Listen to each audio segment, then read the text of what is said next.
Good morning, students.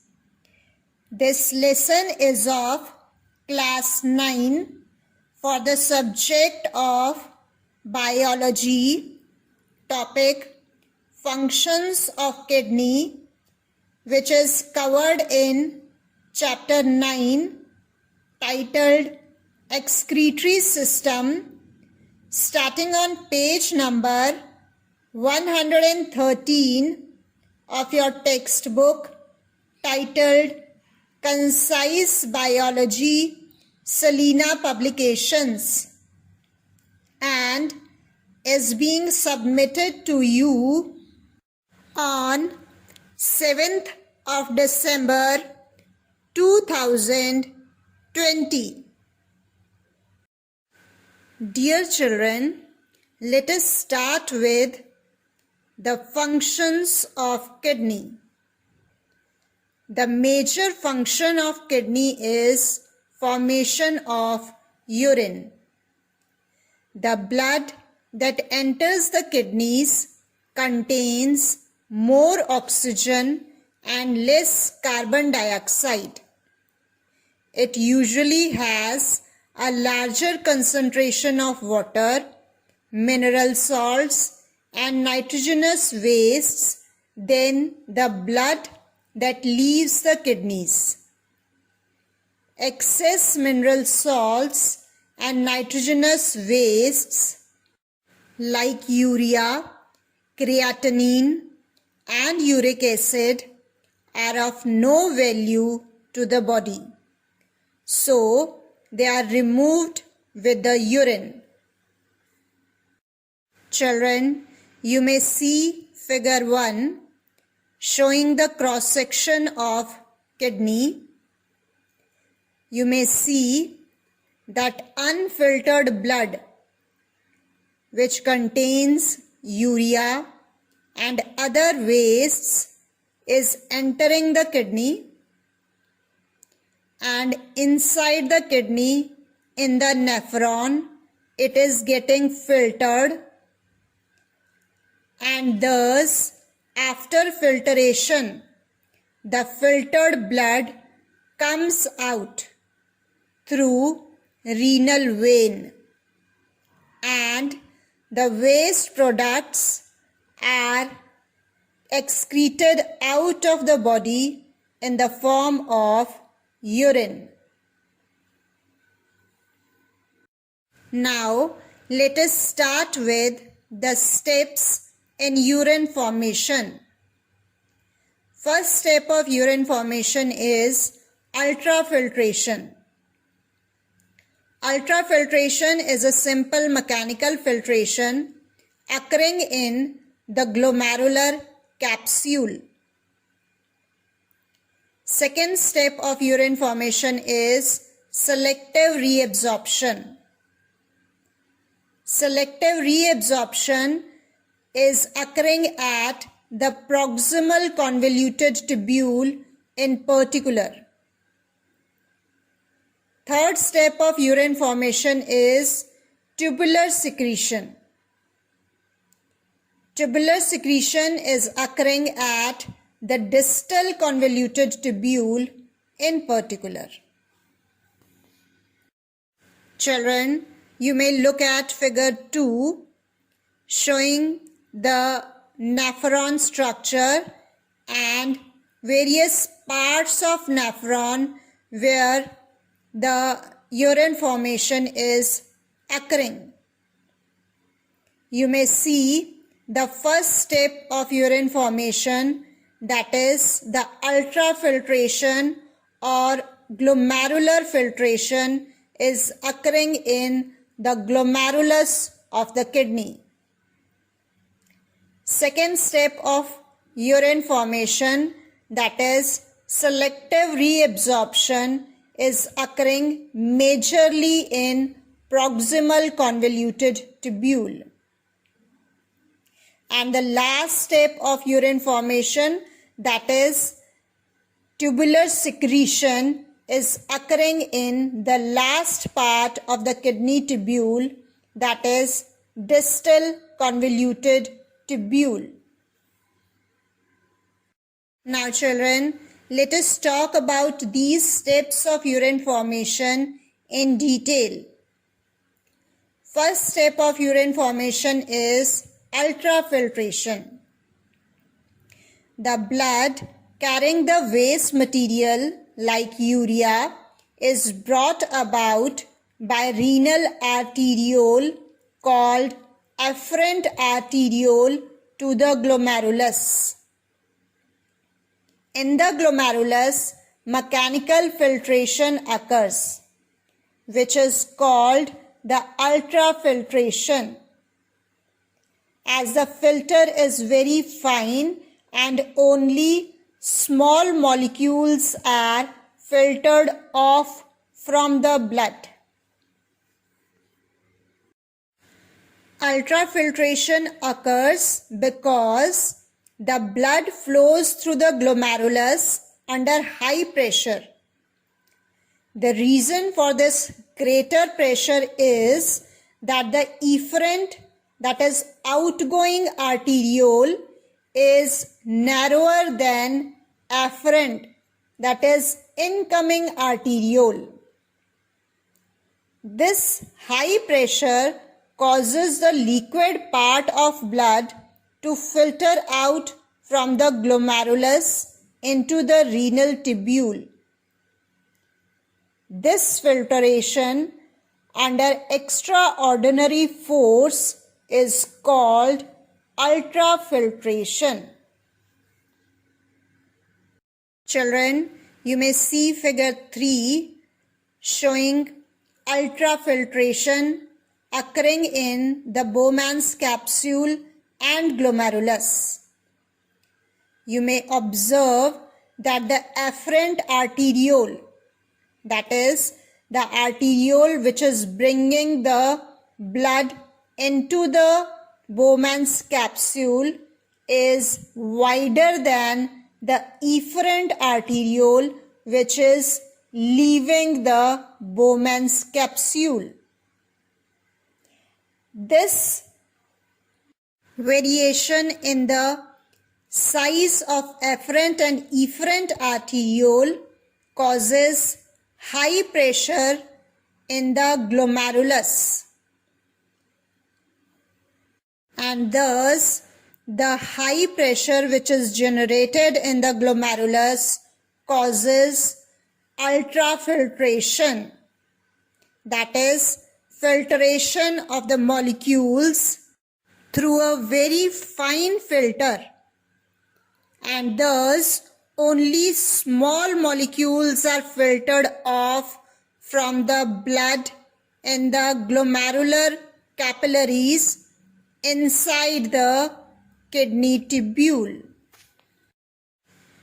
During ultrafiltration, almost all the liquid part of blood, that is plasma, along with most of its organic and inorganic substances including urea, glucose, amino acids, etc., come out of the glomerulus and pass into the funnel-shaped cavity of Bowman's capsule.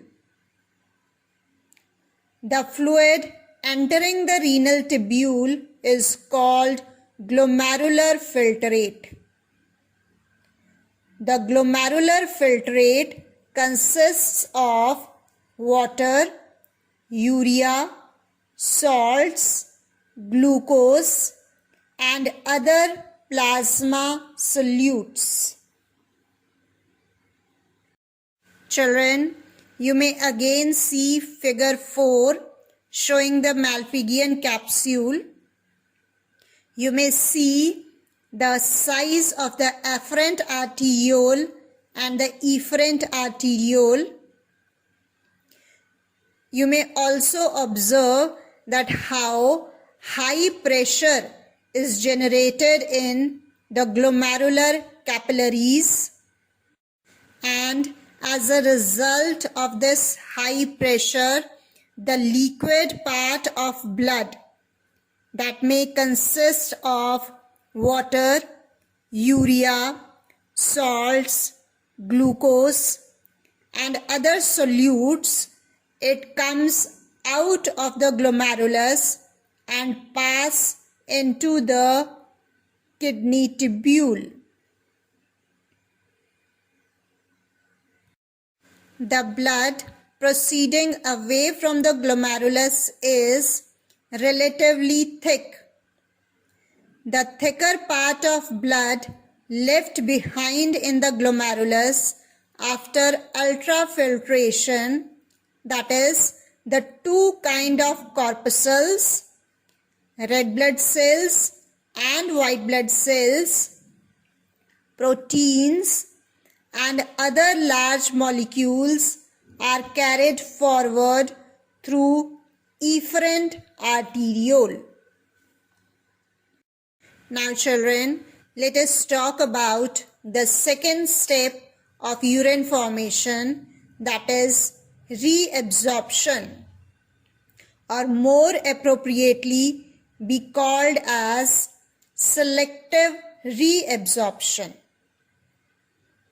In a normal adult, about 120 ml of filtrate is formed in the kidneys every minute. Over 99% of it is reabsorbed in the proximal convoluted tubule.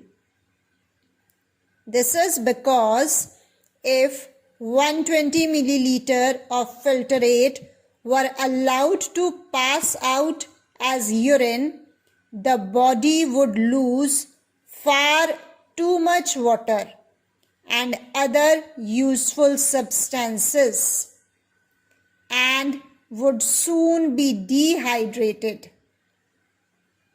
Thus, as the filtrate passed through the tubule, a selective reabsorption of useful materials occur. That is, the useful materials are taken back into the bloodstream. Children, you may see figure 5 showing selective reabsorption. You may see that water, glucose, amino acids, vitamins and various salts, mainly the sodium chloride, all these substances are passing out from the kidney tubule and they are being reabsorbed into the blood capillaries that surround the kidney tubule. And finally, the excretory waste, that is the urine, which may be composed of water, urea and salts, is leaving the kidney tubule and is getting collected in collecting duct, which leaves the kidney. The glomerular filtrate entering the renal tubule is not urine. It is an extremely dilute solution containing a lot of useful materials, including glucose and some salts such as those of sodium. As the filtrate passes down the tubule, much of the water is reabsorbed together with the useful substances through the walls of the tubule into the surrounding blood capillaries by osmosis. But their reabsorption is only to the extent that the normal concentration of blood is not disturbed. Thus, it is called as selective reabsorption. Now, the final step of urine formation, that is tubular secretion. Tubular secretion process is the reverse of reabsorption. In tubular secretion, the kidney convoluted tubule removes the waste material from the blood and pass these into the filtrate by the process of secretion. Certain substances like potassium in the normal course and a large number of foreign chemicals including drugs like penicillin are passed into the forming urine in the distal convoluted tubule. This passage involves the activity of the cells of kidney tubule wall. Hence, it is called tubular secretion. Children, look at figure 6 showing the urine formation in the nephron.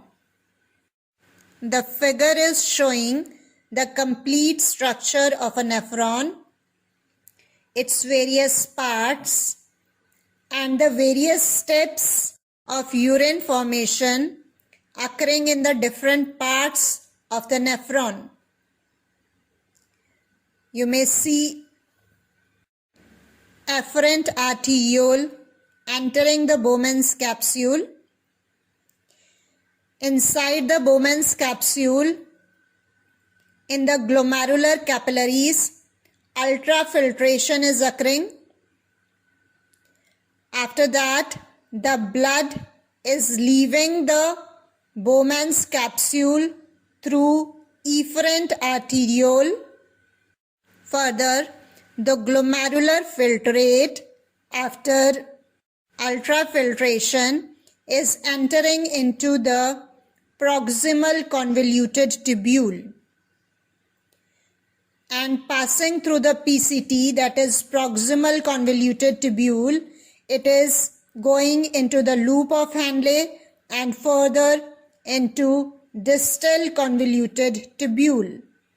Children, you may see the selective reabsorption is occurring maximum in the proximal convoluted tubule, though some part of water and other salts are also reabsorbed from loop of Henle and distal convoluted tubule. Lastly, you can see in the distal convoluted tubule, the tubular secretion is occurring, where you may observe that various drugs and other ions and substances which are not required in the blood are again being transferred to the kidney tubule to be a part of the forming urine. Lastly, all the urine which is formed is getting collected in the collecting duct, which finally leaves the kidney.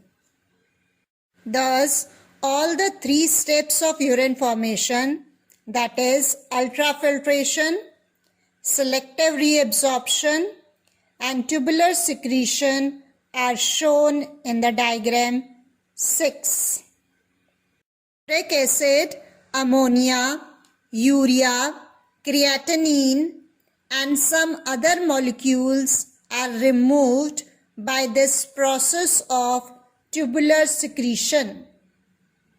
The filtrate left after reabsorption and tubular secretion is called urine. Children, again look at figure 7 showing the steps of urine formation. You may see the renal artery which is giving out a branch called afferent arteriole which enters the Bowman's capsule, forming the glomerulus, which is a network of capillaries, and then leaves the Bowman's capsule in the form of efferent arteriole, which after going through a distance breaks up again into a network of capillaries which is further surrounding the kidney tubule. It is in these blood capillaries surrounding the kidney tubule that selective reabsorption and tubular secretion occurs.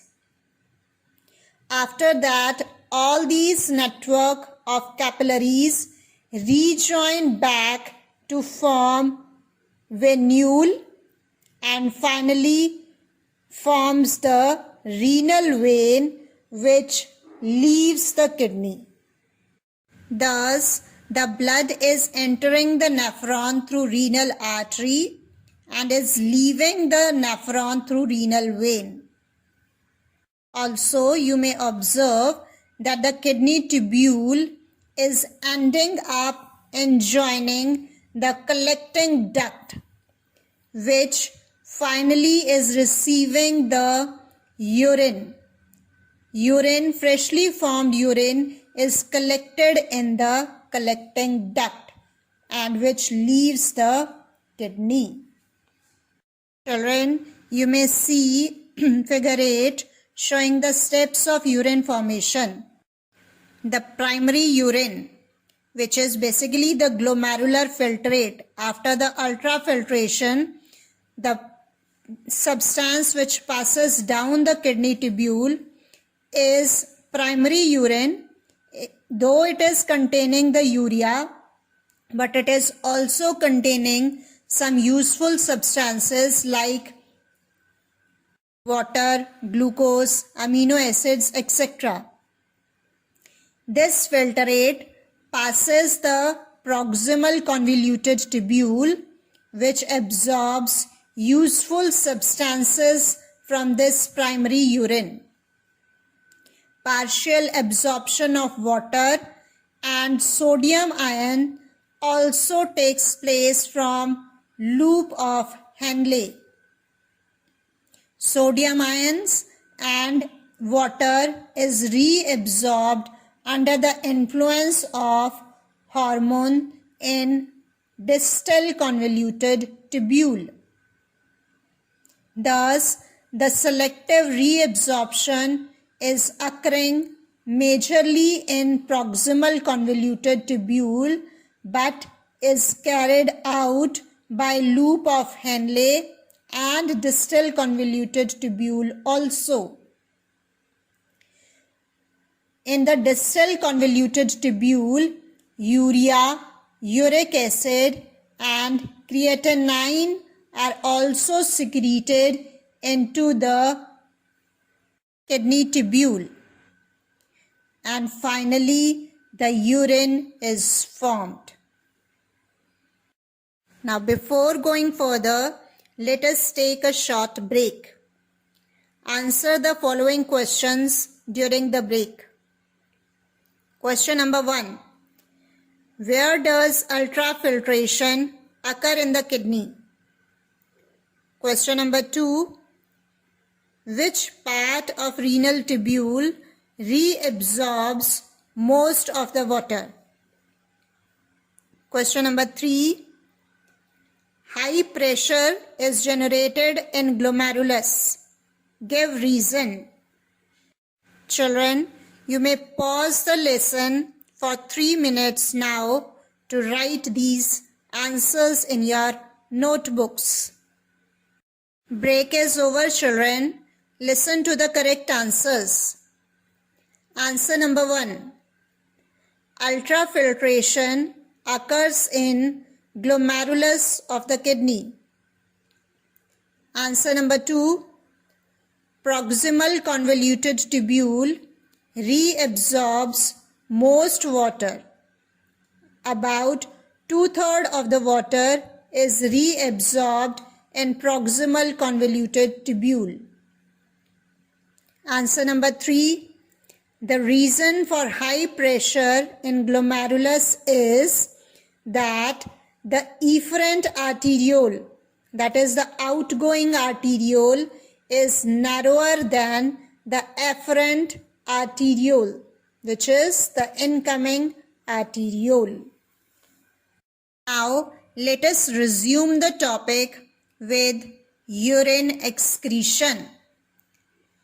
The urine which is formed passes into the collecting ducts of the pelvis and then through the ureter into the urinary bladder due to gravity and uretral peristalsis.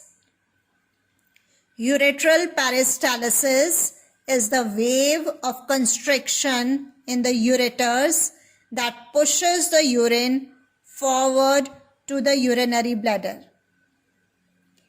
Urine is expelled from the urinary bladder through the urethra by relaxation of sphincter muscles located at the opening of urinary bladder into the urethra under the impulse from nervous system. This process is called micturition. Let us discuss the physical properties of urine. Urine is clear yellow in color due to the presence of a pigment called urochrome in it. Color of urine varies with diet. On standing, urine has a strong smell of ammonia due to bacterial activity. Otherwise, urine has faint smell. 1 to 1.5 liters of urine is produced per day, but obviously this figure may vary. The urine is slightly acidic with pH ranging from 5 to 8. Diet rich in proteins make it more acidic, but vegetables diet makes it alkaline. Urine has specific gravity of 1.003 to 1.0035. Students, I am ending today's discussion here. Kindly go through the given explanation carefully, and with reference to the detailed explanation, you are required to answer the following home assignment questions in your notebooks. Home assignment questions are as follows. Question number 1. Answer the following review questions given at the end of the chapter in your notebooks. D. Descriptive type. Question number 6. E. Structured, application or skill type. Question number 1, 2 and 5. Question number 2. Define ultrafiltration. Thank you, children.